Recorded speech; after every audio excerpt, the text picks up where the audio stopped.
La experiencia significativa Voces del Pasado que provocan historias nació en la institución Manuel Elkin Patarroyo del corregimiento de Santa Elena de Roncesvalles, Tolima, en el año 2020, como una forma de rescatar toda la tradición oral del contexto social y aplicarlo de manera didáctica y pedagógica a la enseñanza de la escritura y la lectura de los niños de preescolar a 11.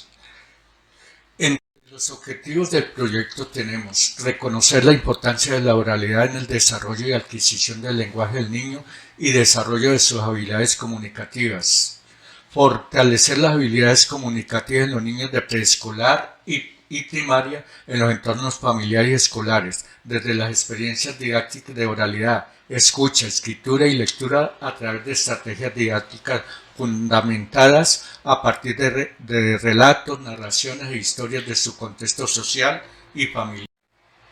Entre los teóricos que acogemos para este proyecto tenemos a Walter Bohm, quien clasifica la oralidad en primaria y secundaria, entendiendo la oralidad primaria como aquella que se da en las comunidades que no poseen escritura, y la secundaria en las comunidades que ya poseen alguna escritura y utilizan medios tecnológicos.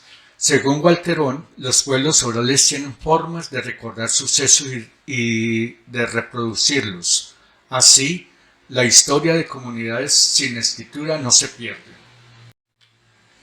También se acogió a Montemayor, quien resalta la oralidad como una forma de adquirir el lenguaje y los hábitos comunicativos dentro de una comunidad, y que es muy importante dentro de los conocimientos que van adquiriendo los niños, desarrollar plenamente la oralidad.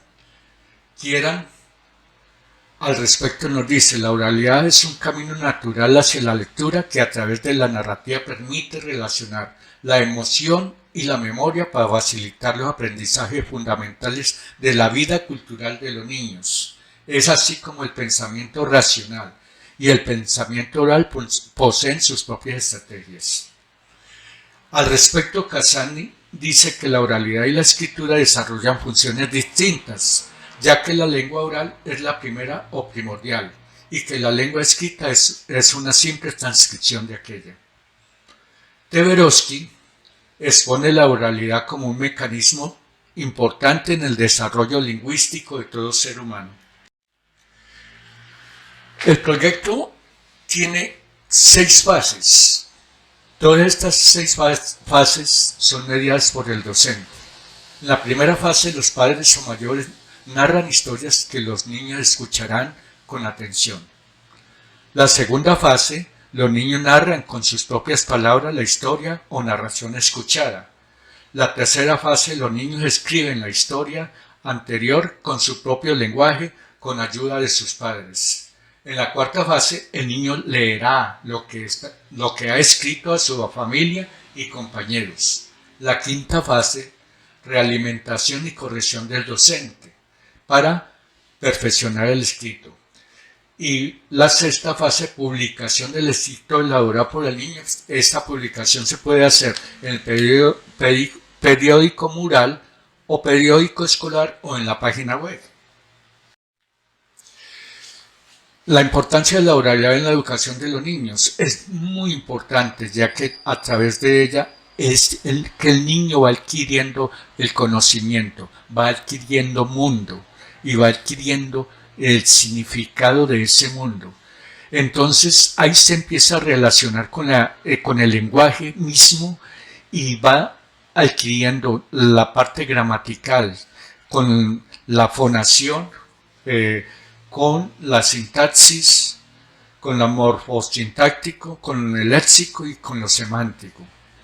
También pone en práctica, es decir, ejerce la función pragmática al interactuar con sus iguales y en diferentes circunstancias comunicativas. Es decir, la oralidad permite que el niño desarrolle sus habilidades comunicativas.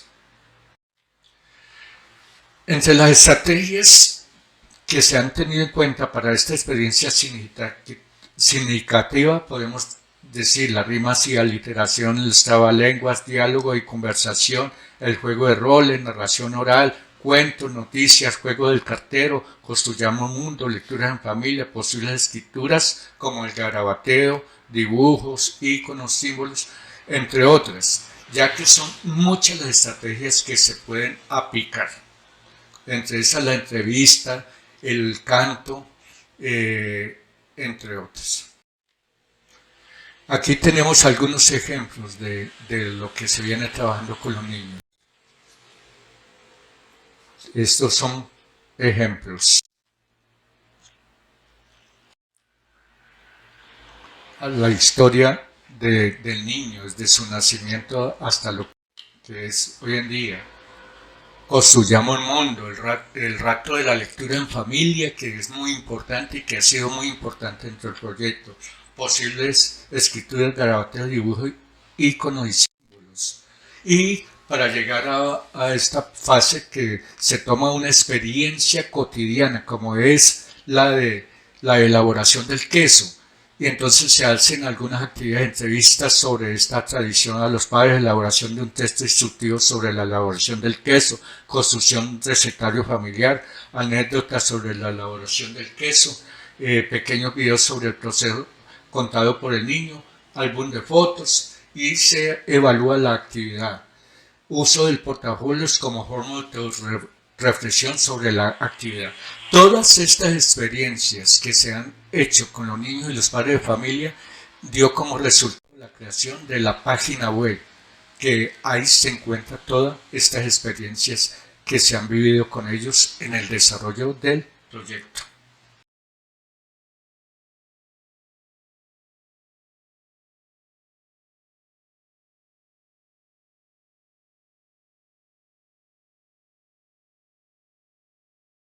Mi nombre es Janet Chavarro. Soy la mamá del estudiante Duviera Andrei Daza del grado noveno y de Ashley Juliana del grado cuarto primaria. Para mí las guías del PTA han sido muy buenas, muy chéveres, muy entendibles, pero sin embargo cuando surge una duda, siempre los profesores están dispuestos a escucharnos y a orientarnos. Pero para mí, que ojalá todo este fin de año se vaya el estudio virtual, como lo hemos estado haciendo. Ya miraremos el otro año, mediante a Dios, que pase toda esta pandemia, toda esta enfermedad y que todos podamos tener una vida normal. Y los estudiantes, el estudio normal. Mediante a Dios, rogamos que así sea. Muchas gracias.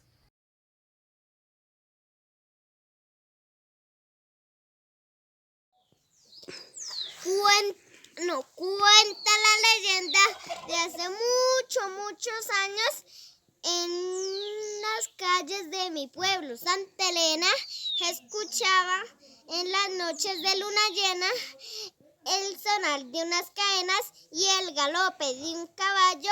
Dicen los abuelos que es el alma en pena del General Mejía, un hombre muy conocido en la época antigua.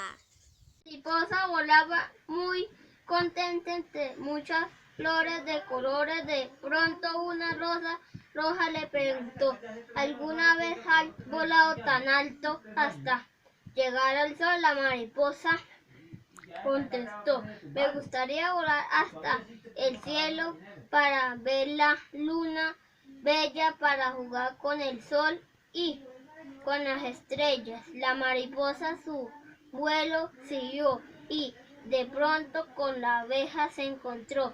Le contó que hasta el sol y otros planetas le gustaría viajar y la abeja le dijo sin titubear, si quiere volar tan alto y a otros planetas llegar, debe tenerlo por lo menos un vuelo traje especial. Entonces la mariposa pidió a amiga la araña que hacía ropas de tela. Buenas tardes, querida profesora. Mi nombre es Deimer Darío Campo, tengo 10 años, nací en Cartagena. Les vengo a hablar sobre los esclavos. A los esclavos los maltrataban, los amarraban en cadena y los ponían a trabajar largas horas. Muchas gracias, profesora. Chao. recuerda y se llama Matilde y en los recuerdos era una niña que tenía a su abuelita y la abuelita tenía Alzheimer y se le olvidaban las cosas. Entonces, todas las mañanas le preguntaba a la niña que cómo se llamaba y ella le decía que se llamaba Matilde, el papá Moncho y la mamá Libre. Una tarde se fueron a la notaría a firmar un contrato, pero entonces la abuelita estaba muy asustada porque ella no los conocía porque pensaba que era un tren. Cuando firmó, salió de la notaría y se fueron a la iglesia porque ya le gustaba ir mucho a la iglesia. Entonces después le dio pan a las palomas y se fueron a la casa. Entonces la nieta se metió en un almacén y la abuelita se perdió y duró 7 días perdida. La buscaron en todos lados. Entonces una tarde la nieta fue en un parquecito, pensó que era la abuela, pero era otra señora que no era la abuela. Entonces se fueron después a la estación de policía y le dijeron que hasta que pasara las 72 horas no podía ir a denunciar desaparición. Entonces se fueron y publicaron por las noticias, porque tenía un familiar que noticias, y entonces un día se fueron a la morgue porque pensaron que estaba muerta. Entonces la vecina dijo que la niña no podía ir, que porque eso era muy, muy feo y a donde estaban los muertos. Entonces la vecina se fue con ellos en la camioneta a la morgue, pero ninguna era. Entonces de noche después en un callejón vieron a la abuelita con una enfermera, la nieta. Entonces se fueron corriendo y la encontraron. Entonces después empezaron a llorar de la alegría y al otro día la nieta le ayudaba le hicieron un saco a la mamá y a la nieta. Entonces se le acabó la lana, entonces la mamá fue y le compró más lana y hicieron sacos, y entonces le compré una lana que no era, pero para la lana que sí le servía a ella tenía que desenrollarla y hacerle un procedimiento. Entonces el libro se llama Matilde y el ladrón de recuerdos porque se le olvidaban los recuerdos que tenía la abuelita. Por eso le pusieron el nombre Matilde y el ladrón de recuerdos. A ver, pregunta.